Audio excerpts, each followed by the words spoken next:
Я проповедую сегодня на теме Божий ответ на экономические кризисы. Вторая часть. Аудиослужение, заметьте то, что я сказал. Кто помнит, что была первая часть когда-то? Божий ответ на экономические кризисы, месяц назад. Когда я побыл на конференции Леардона, я слышал его, он говорил очень хорошее слово. Какой день? Наверное, в пятницу утром или что-то. И очень хорошее слово. И Бог мне сказал, продолжай твою тему. И используй некоторые из того, что он сказал. Вы знаете, Бог не заинтересован, чтобы мы жили в бедности. У кого есть долги? Поднимите ваши руки.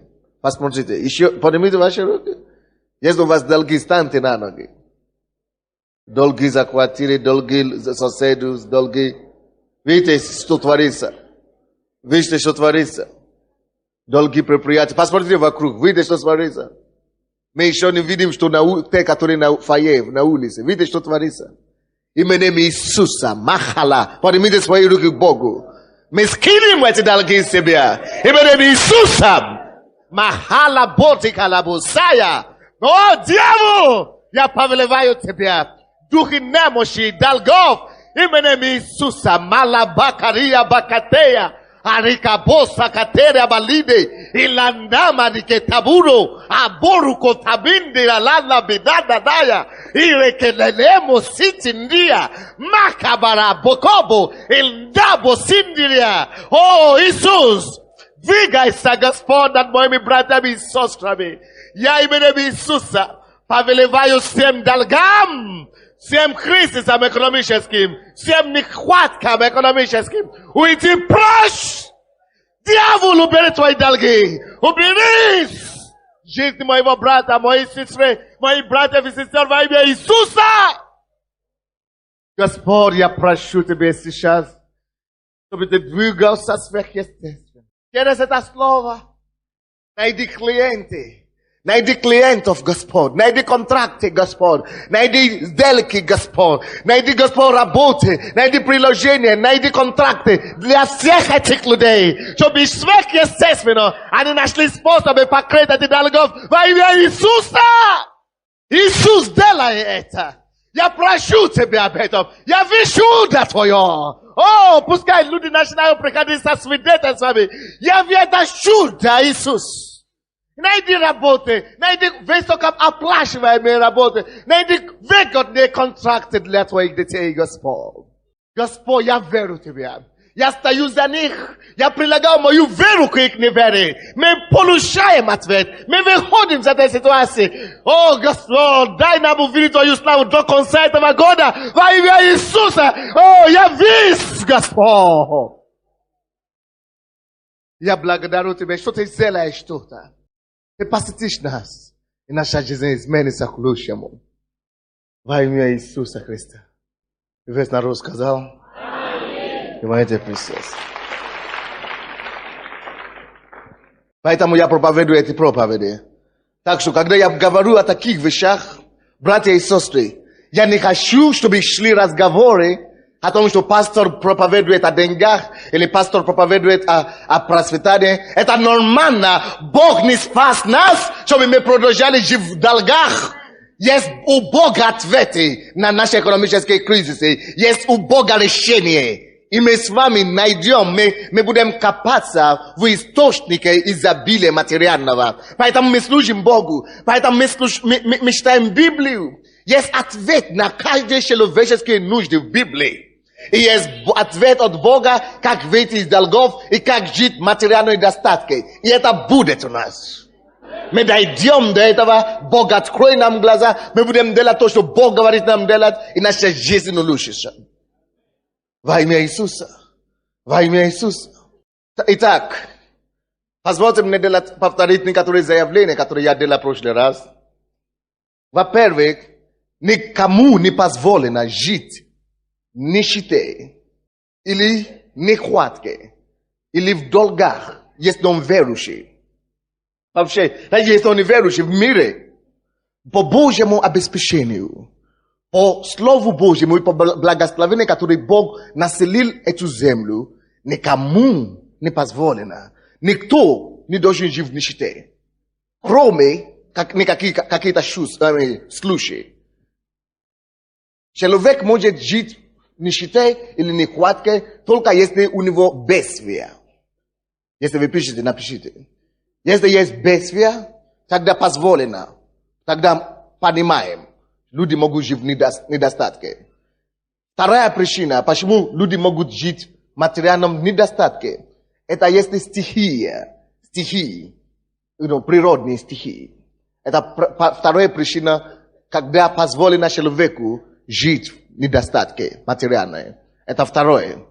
Третья причина, почему человек может жить в материальной недостатке, это если есть эксплуатация, угнетение человека человеком.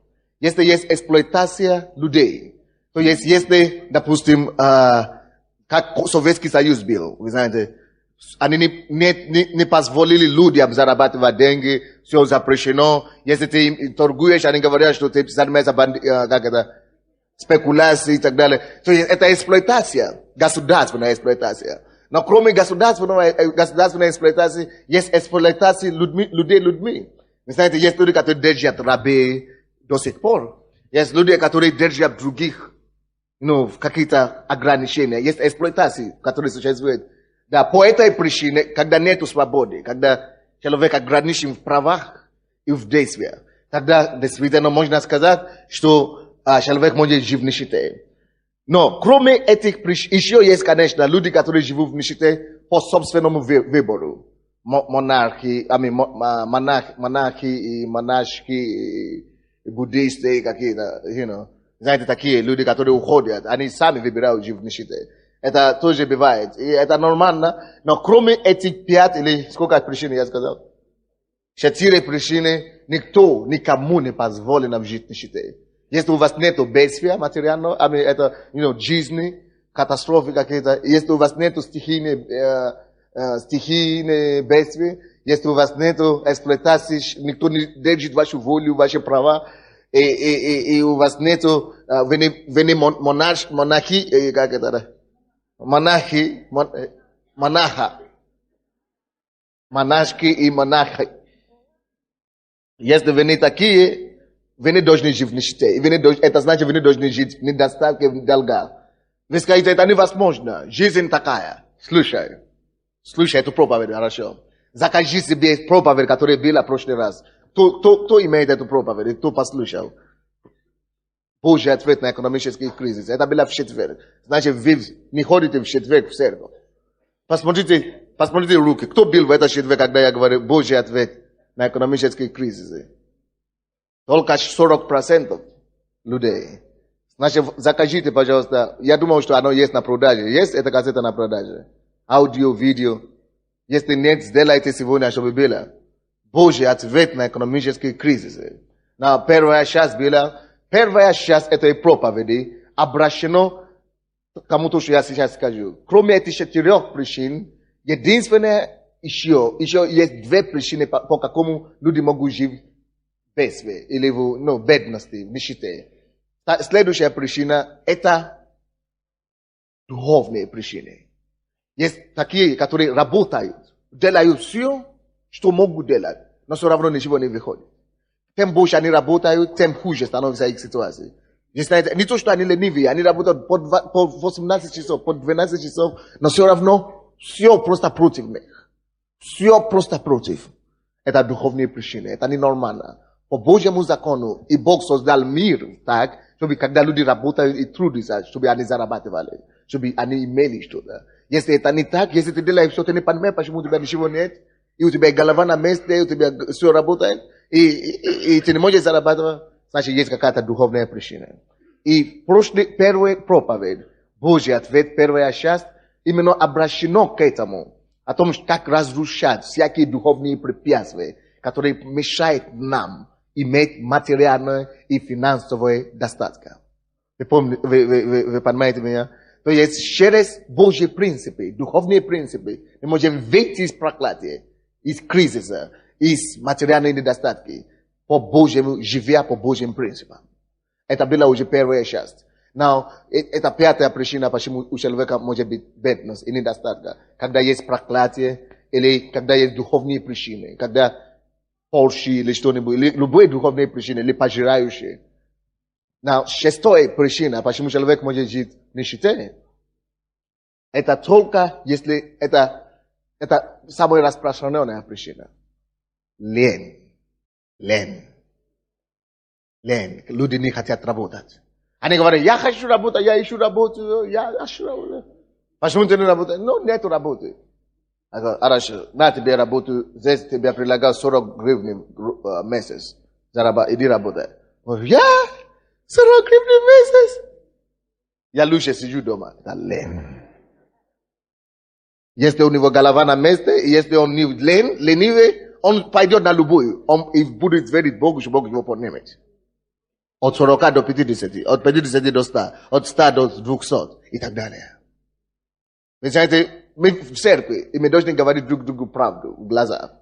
Мы привыкли уходить и обманывать себя, самих себя. Но Бог не хочет, чтобы мы обманывали самих себя. И сегодня я буду проповедовать об второй части, потому что 4, которые мы говорили, это не от нас зависит. Стихи, бедствия, решения, которые человек принимает, пускай эксплуатации, это разные ситуации, это от обстоятельства зависит. Но никто из нас не в бедствии, никто из нас не в стихии, нету катастрофы здесь, нету наводнения, нету голода, нету, засуха, нету, то есть все есть, нету коммунизма, слава Богу. То есть у вас есть свобода жить в достатке. Вот. Остальные причины только две. Либо духовные причины, человек трудится, но не может есть, не может донести до рта, или лень. И сегодня я буду говорить о второй части, о шестой причине. Мы должны разрушать лень в нашей жизни. И будет решение, будет ответ. Бог нам поможет. И вы знаете, если вы будете поступать по этому слову сегодня, Бог вам поможет, чтобы выйти из вашего кризиса и иметь больше, чем достатка. Аминь. И даже если у вас есть духовные причины, идите возьмите эту кассету, которая была в прошлый раз, и сегодня я еще буду молиться за вас, чтобы эти всякие препятствия духовные были разломаны над вами. Во имя Иисуса. Откройте, пожалуйста, Притчи, 24 глава. Притчи, 24 глава. Я буду читать 30-31 стихи. 30-31 стихи. Вы нашли, не? 24 глава, 30-31 стихи. Аминь. Проходил я мимо поля человека ленивого и мимо виноградника человека скудоумного.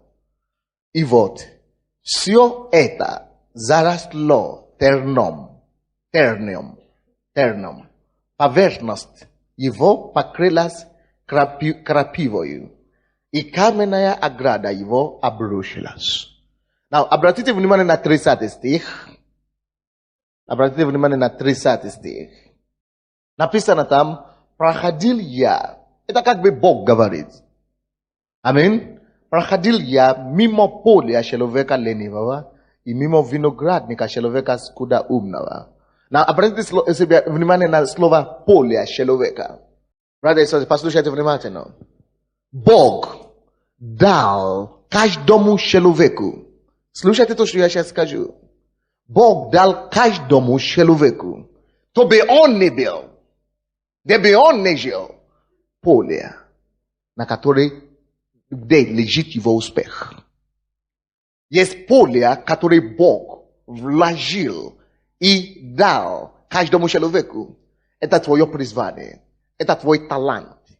Это есть какой-то определенный вещь, определенное умение, определенный талант, определенный способность, определенное помазание, определенную благодать, где ты умеешь делать что-то лучше другого. Это твоя поле. Есть где-то, где Бог тебя поместил и особенно одарил. Это уже твоя проблема. Заметил ли ты это или нет? Нашел ли ты эту поле или нет? Оно заложено в тебе. Очень часто многие из нас мы ищем благословение и благодать извне. Извне себя. Это заблуждение. Все то, что тебе надо для успеха, заложено в тебе. Оно в твоей голове, оно в твоем мозге, оно в твоей способности, твои руки, оно в твоем мышлении, оно в тебе. Бог не садист. Бог расчетливый Бог. Когда Бог сотворил человека, Он благословил человека и сказал ему: плодись, умножись и господствуй. Бог тебе отдал семя в тебе. Есть определенное семя в тебе, который ты должен принести какой-то плода. В твоей жизни есть это есть твоя поле, которая должна выращивать тебе то, что должна тебе содержать по твоей жизни. Есть способность какая-то, которую Господь внедрила в тебе.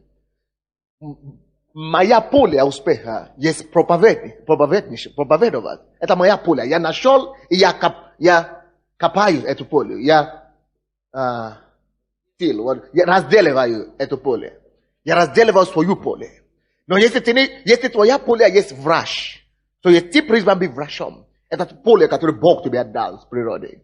Может быть, ты призван, Бог был художником. Это твоя поле по жизни. Может быть, ты был призван быть учеником или учителем, или, просто мамой Терезой. Это твоя поле. Даже если Бог тебя призвал быть уборщицей, или садовником, да. Слушай, если это твое призвание от Бога, неважно, насколько она выглядит, не престижно, то есть маленькое в глазах человеческих. Если это твоя поле от Господа, ты будешь разделивать его, ты будешь обделивать, ты будешь копать его, и это тебя приведет обязательно к успеху. Даже если ты есть повар, я скажу, есть повара, которые лучше живут, чем я. Потому что миллионеры повара есть. И я вам дам еще возможность рассказать нам. Есть миллионеры, даже повара. Слушай. Не пренебрегай себя так сильно. Не презрей на себя так мощно. Кто-то скажет, что это только на Западе. Нет, даже здесь, на Украине. Братья и сестры, есть у тебя поле. Может быть, твое поле успеха есть учитель. Ты говоришь, как учитель может зарабатывать, если это есть твое место? Что тебе надо делать, чтобы заработать и стать человеком? Я скажу, об этом я буду говорить сегодня. Нужно просто найти тебе и показать тебе способ, как возделивать твою поле. Как разделивать и как копаться твое поле. И как оттуда выносить полезное. Вы слушаете меня? Так что, братья и сестры, не думай, что у меня нечего заниматься, ничто делать, ничего я не могу, я не знаю, что делать, что меня приведет. Есть оно в тебе. Не жди с Америки почту, или бандероб, или как называется. Не жди какой-то от дедушка, какой-то, дядя, богатого дядя подарок. Не жди, подачи от родственника. Посмотри внутри себя. Бог, ты создал меня. Что ты вложил в меня. Ты говоришь, что ты прошел мимо поля человека. Я человек. Ты создал меня. Где моя поле, Господь? Покажи мне, открой мои глаза. Дай мне видеть. Потому что Бог может тебе дать поле, быть врачом, а ты быть бизнесменом. Ты будешь там мучиться, пока ты не умрешь. Тебе надо трудиться на твоей поле. Надо найти свое место. Поэтому обратись к своему Богу. Найди. Даже неверующие могут найти. Не надо молиться. Потому что есть у тебя эта способность. Ты видишь, что я лучше разбирал в этом. Я могу это делать. Это мое. Даже неверующие это находят себе в этом. Это не какое-то какое-то откровение. Пускай Бог говорит. Ты знаешь, что в себе. Посмотри внутри себя, что ты можешь, где ты находишь себя, где ты чувствуешь себя как рыба в воде. Это есть твоя поле. И послушайте, написано дальше, в этом 30 стихе, проходил я мимо поля человека ленивого, и мимо виноградника человека скудоумного. И 31 стих. И вот, все это заросло терном. Поверхность его покрылась крапивою, и каменная ограда его обрушилась. Братья и сестры, представьте себе, что это Бог проходит мимо поля человека богатого, вернее, мимо поля твоей. Слушайте внимательно то, что я говорю, очень важная проповедь. И я вам скажу, братья и сестры, что, к сожалению, картина, которую Бог видел в 31 стихе, это его картина, которую Он чаще всего видит в нашей жизни. Он дал нам это поле. Он видит это сверху, что посмотри, это же твой успех тут лежит. Посмотри, это же работа, посмотри, ты же занимаешься. Я знаю, что это тебя приведет к успеху. Я не знаю, что это тебе даст то, что тебе надо. Я не знаю, что это тебя сделает великим. Я не знаю, что это твое. А мы даже иногда даже не обращаем внимания. Но каким-то образом мы занимаемся чем угодно, но только не тем, той поле, который мы должны возделывать, который должен дать нам то, что необходимо. И Бог мучится. И мы молимся Богу, наше поле здесь. Нам просто надо возделывать. А мы здесь Богу, Богу, у меня нету чем квартплата платить, Господь. А Бог говорит, посмотри на твое поле. Ограда твоя рушится. Твоя поля терны уже растут там. Но только обратись назад и начинай работать. Братья и сестры, есть способность, которую Бог тебя вложил, и Он ждет, чтобы ты начал возделывать эту способность. Есть таланты, которые Господь в тебя вложит, и Он ждет, когда ты раскроешь этот талант, когда ты начнешь использовать, в конце концов. Есть способности, которые в тебе, есть некоторые вещи в тебе, которые Бог ждет. Когда же Он начнет использовать это, когда же Он начнет возделывать? Господь, помоги нам сегодняшнего дня начинать возделывать свои поле, творить, заседать, приносить пользу там, где мы должны принести. Там, то место, которое должны понять нас до нашего величия. Даже если ты работаешь на кого-то, даже, я уже сказал, даже если ты повар, если это твое место, Бог может тебя понять до такой степени, что ты будешь самым счастливым человеком в мире. Давайте посмотрим дальше. Притчи 10 глава. Притчи 10 глава. 4 стих. 10:4. Слушайте меня. 10:4. Ленивая рука делает бедным, а рука прилежных обогащает. Заметьте себе слово прилежный. Не написано, что рука Рокфеллера обогащает. Не написано, что рука, допустим, Черновецкого обогащает. Не написано, что рука, туда еще там, кого-то богатого человека обогащает. Написано, только рука кого обогащает? Прилежного. Напишите себе это слово. Кто такой прилежный? Это тот человек, который, мне нравится объяснение, которое Леодон дал. Это тот человек, который больше должное, больше, чем обычное, как называется, больше нужное сделает. Больше положенного. Вы слушаете меня? Послушайте внимательно. Прилежный человек, прилежная рука, это та рука, которая покопает чуть-чуть глубже, который возделает еще больше. Это человек, который не делает минимум, не останавливается там, где указание говорит стоп, но который всем сердцем, всей силой выкладывается в свою работу и делает чуть-чуть больше, чем нужно. Это прилежный. Это человек, который уделяет особое внимание, делает личное, больше, чем нужно, больше, чем положено. Больше, чем положено. Те, которые будут работать, чуть-чуть больше, чем положено. Сколько часов положено работать у нас в обществе? 8 часов. Обычно, некоторые из вас, вы даже убегаете с работы до 8 часов. Это есть лень. Настоящая, она в крови. А написано, что написано будет ленивым рукам. Ленивая рука беднеет. Хочешь, не хочешь. Даже если... Слушай.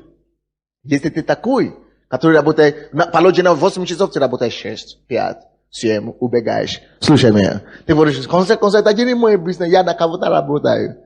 Даже если ты работаешь на самого жестокого человека, ты должен быть прилежный. Даже если ты там будешь ленивым, ты говоришь, что наше государство, куда эти деньги идут, я не знаю. Когда у тебя будет твой, ты тоже так будешь относиться. И у тебя вообще не будет твоих таких отношений. Вот, послушайте внимательно. Ленивый человек, написано, ленивая рука беднеет. Даже если у тебя было в самом начале наследство, вы знаете, бывает наследство, квартира, машина и 10 миллионов. Я могу спорить с тобой. Слушайте, не важно сколько. Если ты неприлежный, ты будешь беднеть. Постепенно. Твоя уровень жизни будет ухудшаться, чем было вчера. Сколько бы ни было, пускай весь мир тебе дают, ты потеряешь до последнего копейка. Слушай, этот мир не для ленивых. Ленивые в этом мире не выживают. Этот мир для прилежных. Прилежный человек – это человек, который сделает сверх, который требуемого, сверхположенного. Остальные спешат домой, а ты еще что делать. Они просто как бы, вы помните, как вам дают задание в школе, как бы, чтобы как-то пройти, как-то, что-то дать. Если у вас такое отношение, вы можете сказать что угодно о себе. У меня ребенок живет дома, у меня муж, у меня церковь, это ерунда. Если вы прилежный человек, вы хотите посмотреть, что все линейки ровно стоят. Вы хотите видеть, что все запятая, все точки хорошо стоят на месте. Вы хотите убедиться, что все. Прилежный человек – это человек, который очень делает все на отлично. И больше, чуть-чуть больше, чем даже отлично. Он очень делает чуть-чуть больше, чем положено. Только такие люди обогащают. Не Рокфеллеры обогащаются. Не фамилия твоя делает тебя богатым. Не род, где ты родился, делает тебя богатым. Не твоя семья или твоя связь делает тебя богатым. Это прилежность твоя определяешь, сколько тебе придет на руку. Кто-то говорит, я не работаю, потому что у меня пока нет работы по специальности. Ерунда какая-то. Если вы найдете прилежного человека, у кого нет работы по специальности, он пойдет мусорником работать, дворником работать, кем угодно работать, потому что он прилежный. Он не может стоять на месте. Он не может тратить время. Он не может тратить годы. Даже если нет работы по специальности. Он что-то делает, он творит, он думает, он видит выходы, он делает что-то, пока его время придет. Такие люди прилежные, у их руки написано обогащают. Извините, я не хочу позорить нашего брата. Наш брат, как у тебя зовут? Элдар, один из самых талантливых певец в нашей церкви. Но я его раздражаю, когда он поет, потому что он все песни не знает почему-то. Ему не было времени ему сказать. Это неприлежность называется. Талант есть. Слушай, сколько бы у тебя не было таланта, если ты не будешь копать. Посмотрите, там написано в этой главе, которую мы читали первый раз, притчи, как первые 24-30. Написано, что Бог дал этому человеку поле. Поле есть. Полезные ископаемые есть в этом поле. В этом поле есть минеральные ресурсы. В этом поле есть культуры разные. В этом поле есть разные вещи, чтобы сделать его процветающим. Это талант. Какой бы талант бы ты ни был, если ты не будешь заниматься, двойником станешь. Кто-то говорит, это как я. Когда я учился в школе, маленький, я не знал разницу. Я знал, что в нашей семье все учатся на отлично почему-то. Все, у них голова хорошо работает. И я знал это. Все мои братья, все они только на первом месте. Все отличники. Я говорю, у меня нет проблем. Вы знаете, когда я учился с 1 класса до 7 класса, я никогда не читал после школы. Вы представляете, студент, который никогда не делал домашние задания, я никогда не делал. Yani решал не один вопрос. Я просто делаю одно. Я просто хожу один на все занятия. Я не пропускал занятия. И вы знаете, я никогда не выполнял никакое задание дома. Ни один раз. За 7 лет учебы в школе я не делал домашнее задание.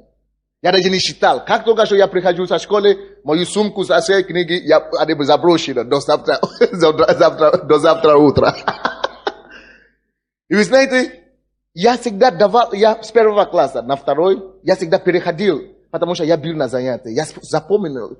Во время экзамена я просто беру билет, я что-то помню. Только потом то, что я помню, я сдавал экзамены. Но родители всегда раздражались на меня. Они говорят, учись. Я говорю, зачем учиться, когда моя все работает? Все, я все равно помню все.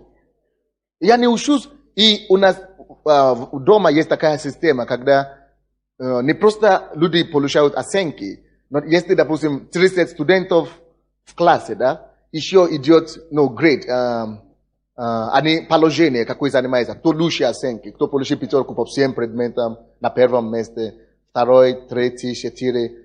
И, допустим, у нас всегда было где-то 30 студентов в классе. И я говорю, самое главное для меня, не выйти за черту 10. Я должен слушать десятки. Да. А в моей семье никто еще ниже 3 не пустился. А я говорю, какая разница, 10, это считается престижно тоже, я в 10 всегда. Вы представляете, я всегда попал в 10, а я никогда не считал. Люди говорят, у тебя такая голова. Но, заметьте себе, когда я покаялся, когда я уже закончил школу, и я уже понял, что мне надо быть серьезным, потому что дискотеки, там, гуляние, футбол. И когда я покаялся, я уже поступил в университет. И я начал учиться. Вы знаете, я до сих пор жалею, что я тогда полагался только на урок, я не занимался. Я начал заниматься, потому что я уже стал верующим, и я приехал сюда, я начал учиться с студентами, русскими студентами, на русском. Я изучал русский язык только 9 месяцев. И мне надо было заниматься хорошо. И даже однажды учитель говорит, что если ты никогда не закончишь подготовительный. Короче, я уже был верующим, я уже начал. И когда я начал заниматься, я открыл в себе такие способности. Я открыл в себе такой запас ума. Мне хотелось поступить опять в первую школу, первый класс. Чтобы с нуля опять начинать. Я представляю себе, сколько я пропустил. Сколько я мог бы знать. Я бы стал вообще компьютером, наверное, ходящим. Потому что я не занимался раньше. И все равно успевал. А если бы я занимался, и когда я поступил в университет, я уже начал заниматься. Я уже начал считать серьезно. И я иностранец. Русские потоки. Все.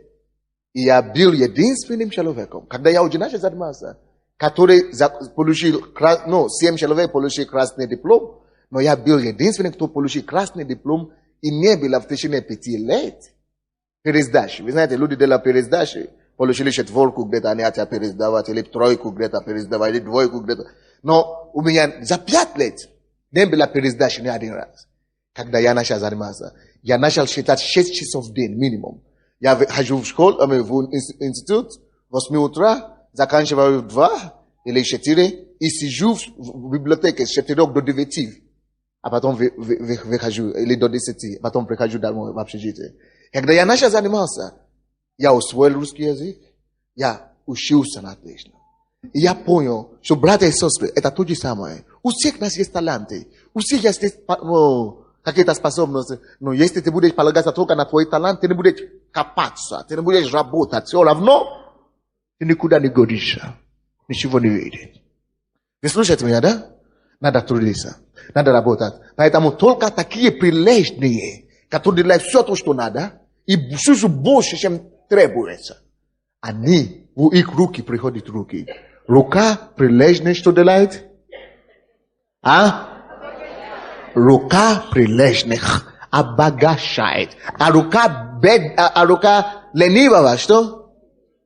Беднеет. Рука ленивого беднеет. А рука прилежного, что делает с ними? Обогащает. Поэтому я понял нашего брата. У него способно, талант может быть больше всех. но он не занимается. Потому что я чувствую, что он не знает слова, он пропускает тут.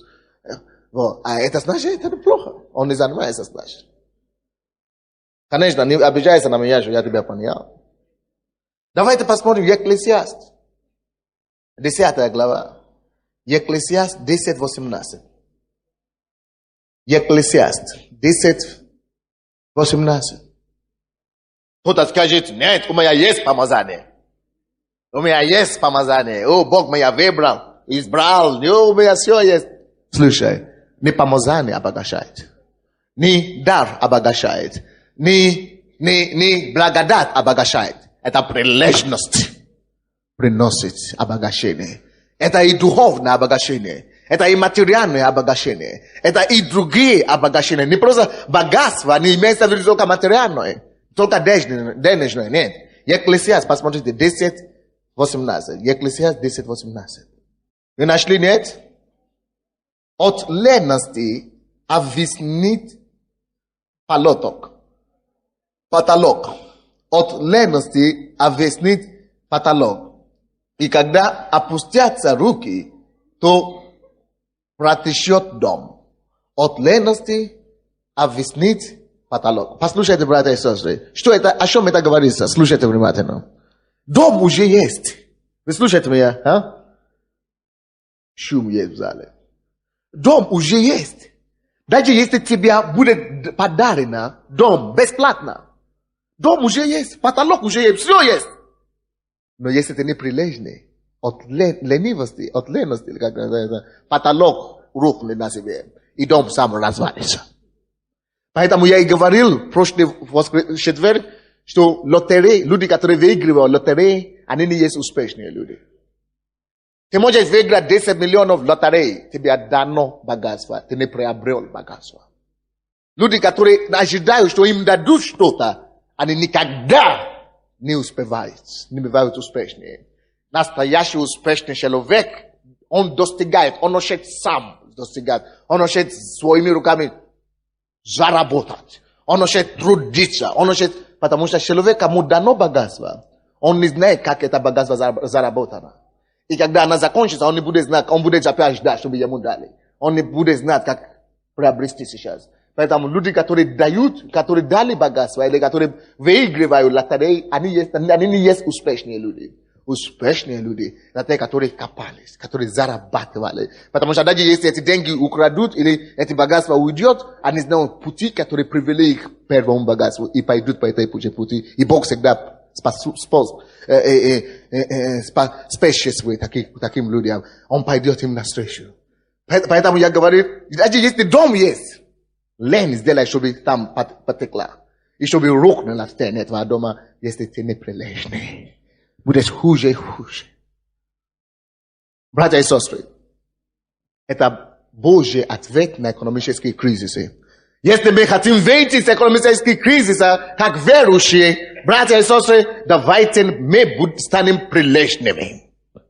Давайте мы станем не просто говорить, что у нас есть поле, какой-то талант, какая-то способность. Давайте начнем возделывать нашу землю, нашу поле. Давайте станем прилежными. Бог хочет иметь прилежных детей. Не дети, которые позорят ему. Не дети, которые его оскорбляют. Бог хочет иметь дети, за которых он мог бы гордиться. Это мой ребенок, работает хорошо. Не забывает меня. Он не успевает в церковь. Он не успевает Библию читать. Он не успевает и работу сделать. Вот мой ребенок. Бог хочет гордиться нами. Потому что мы будем прилежными. Да посмотрите на притчи 18:9. Притчи 18:9. Притчи 18:9. Написано, нерадивый или ленивый в работе своей, брат расточителю. Расточат. Человек, который неэффективный, не прилежный на работе своей. Ты работаешь, вроде бы ты работаешь, да? Да, работаю. Работаю. Ты работаешь, ты спишь до 12 дня, спишь до 10, а потом ты думаешь, что твои работники будут делать свою работу для тебя. Привет, дорогая. Ничего не видит. Потому что так, как ты сам относишься к работе, так и твои работники будут относиться к работе. Ты сам растащает, получается, твои дела. Но написано, что ленивый, нерадивый, нерадивый. Что значит нерадивый? Это не просто ленивый, а человек, который не испытывает энтузиазм к своей работе. Он не испытывает радость, жажда. Он is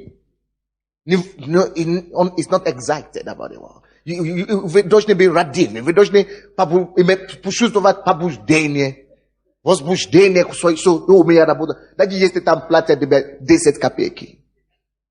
Вы знаете, когда мы начали эту церковь, я работал на телевидении. Это моя профессия. У меня была профессия. Я имел трехкомнатную квартиру от телекомпании. Я получил еще тогда, в 95 году, $200 зарплаты. И я имел еще официальную машину, которая меня возит. Телекомпания. Трехкомнатная квартира, $200 в месяц и официальная машина. Но когда Бог мне сказал открыть эту церковь, мои друзья американцы, они говорят, давайте мы тебе дадим деньги. Чтобы начинать, чтобы снимать зал и так далее. Я говорю, нет. И я понимал, я работал, а потом я понял, что я уже не могу и работать там в миру, и сохранить, и быть пастором хорошим. Я хотел быть эффективным и лучшим. 100% пастором. И я уволился с работы. Тут же я потерял трехкомнатную квартиру, машину, зарплату. Ничего, ноль. И мне надо арендовать зал, чтобы начать эту церковь. И когда Наташа был там, мои друзья с Америки приехали специально, чтобы говорить, что ты глупость делаешь. Давай будем давать деньги, финансировать. Но я отказался. Я говорю, что нет, я не хочу финансирование. Я не хочу поддержки, потому что я хочу знать, Бог меня призвал делать эту работу или нет. Если Он меня призвал, если это его церковь, я буду делать свое лучшее. Пускай Он теперь уже помогает. Пускай Он сам строит. Я отказался. И они в курсе. Они пришли в церковь. Ко мне говорит, что ты делаешь глупости, ты потеряешь квартиру. И вы знаете, когда я потерял квартиру, что я сделал? Я переехал в общежитие. 4 человека в комнате. Надо было платить $15 тогда. Я не мог платить, у меня не было $15. Я жил с Самсоном в его комнате маленькой. А слава Богу, у меня был друг. Он меня взял с собой в общежитие. Я обрадовался. Я не жаловался на судьбу. У меня была машина, у меня была квартира трехкомнатная, у меня было... Теперь я начинаю Богу служить и все потерял. Нет! Я работал, я молился, я искал лицо Божие, я читал Библию, я трудился. Кто-то говорит, что у меня украли деньги мои, закрыли мои счета. Сделай что-нибудь другое. Найди другой вариант, найди другую работу, найди что-нибудь делать. По 3 месяца мы не могли платить за аренды. Это, слава Богу, сейчас уже покаялся этот директор Дома культуры Кига, он сам уже ходит сюда. Но тогда он не покаялся еще.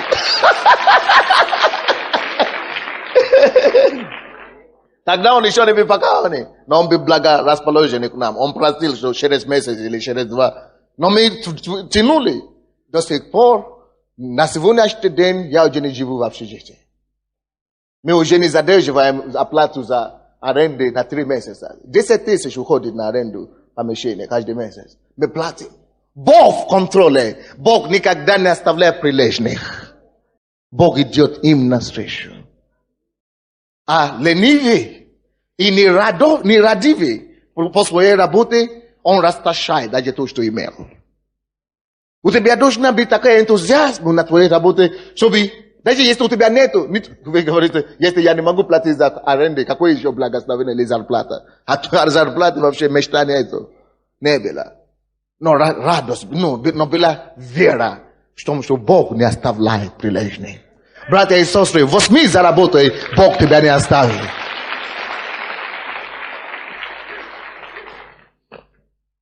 И будет результат, будет выход. Во имя Иисуса. Давайте посмотрим Притчи 13:4. Притчи 13:4. Притчи 13:4. Душа ленивого желает, но тщетно, а душа прилежных насытится. Душа, что значит душа? Слушайте сюда. Это наши мысли, наши желания. Слушайте сюда, братья и сестры. Бывает периоды в нашей жизни, когда и у прилежного ничего нет, и у ленивого ничего нет. Но они все имели только душа, желание, воля, мечта. Послушайте, чья мечта исполняется? Мечта и желание исполняется только у прилежного. А у ленивого написано что? Его желание, его мечты, его самое тщетное. Какой бы Бог тебе не дал пророчество, если ты не будешь прилежный и не будешь работать в этом направлении, все это пророчество тщетное. Какое бы обетование ты не читал в Библии, если ты не будешь трудиться в этом направлении, все это тщетное. Только тех людей, у кого прилежные сердца, и которые прилежны по своей работе, только у них мечты исполняются. У остальных, извините меня, Бог